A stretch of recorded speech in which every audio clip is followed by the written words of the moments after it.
Hello everyone, welcome back to bankers nest. So ECGC ने हाल ही में पीओ का रिक्रूटमेंट का नोटिफिकेशन निकाला है फॉर 2022। तो अगर आपने नहीं चेकआउट किया है वो notification, please do check out on their website.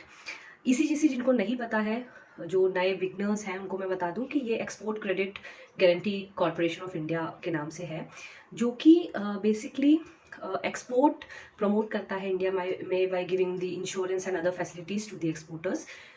तो ईसीजीसी का ये काम होता है। अब इन्होंने 75 वैकेंसीज निकाली है for the recruitment of probationary officers. ठीक है, आई थिंक इनकी विंडो ओपन हो चुकी है 21 मार्च से, एंड शायद 20 अप्रैल तक है। एक महीने का विंडो है अप्लाई करने के लिए, एंड एग्ज़ाम जो है वो 29 मई को है।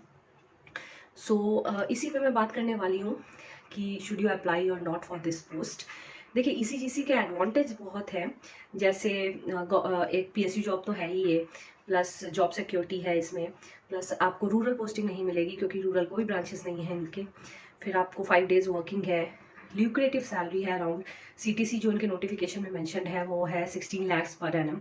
सो काफ़ी अच्छा पैकेज है इनका। सबसे जो बेस्ट थिंग है वो ये है कि इसका बस एक ही रिटन एग्जाम है, प्री और मेंस का चक्कर नहीं है। एक ही आपको ऑनलाइन रिटन एग्जाम देना होगा, उसमें भी आपसे क्यूआरई सेक्शन पूछा जाएगा, general awareness, computer knowledge and descriptive paper, जिसमें प्रेसी और ऐसे पूछा जाएगा। और उसके बाद अगर आप क्वालिफाई कर लेते हैं तो इंटरव्यू है। तो बहुत सारे फेसेस नहीं है, एक रिटर्न कीजिए और फिर डायरेक्ट इंटरव्यू में जाइए।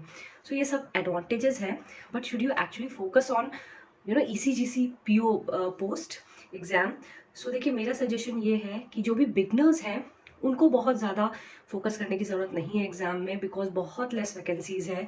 75 वैकेंसीज़ ही हैं, लास्ट ईयर भी आई थिंक 59 वैकेंसीज़ ही थी। तो इसी टाइप से वैकेंसीज इनकी निकलती हैं। तो होता क्या है कि कंपटीशन बहुत होता है और कट ऑफ काफ़ी हाई जाता है। तो बिगनर्स के लिए थोड़ा कट ऑफ क्लियर करना मुश्किल होगा यहाँ पे, बट ऑफकोर्स अगर आप देना चाहें आप दे सकते हैं एग्जाम। लेकिन do not have very high expectations कि अगर आपका नहीं होता है then you will get demotivated and all. तो इसलिए वो माइंडसेट से एग्जाम दीजिए आप।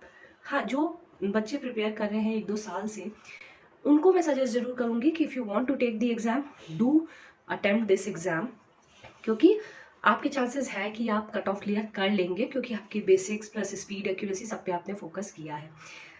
बट इसके लिए अलग से कोई कोर्स पैकेज बाय करने की ज़रूरत नहीं है गाइज। जो आपकी तैयारी चल रही है उसी को कंटिन्यू कीजिए, प्रीवियस ईयर पेपर्स देख लीजिए, थोड़ा कट ऑफ देख लीजिए लास्ट ईयर्स के, and you can go ahead with the same preparation. कुछ भी अलग से तैयारी करने की ज़रूरत नहीं है, just go and take the exam. So I hope I was clear in this video, and do comment if you require some other help. फिर मिलूंगी न्यू वीडियो में न्यू कंटेंट के साथ। Till then all the very best, bye.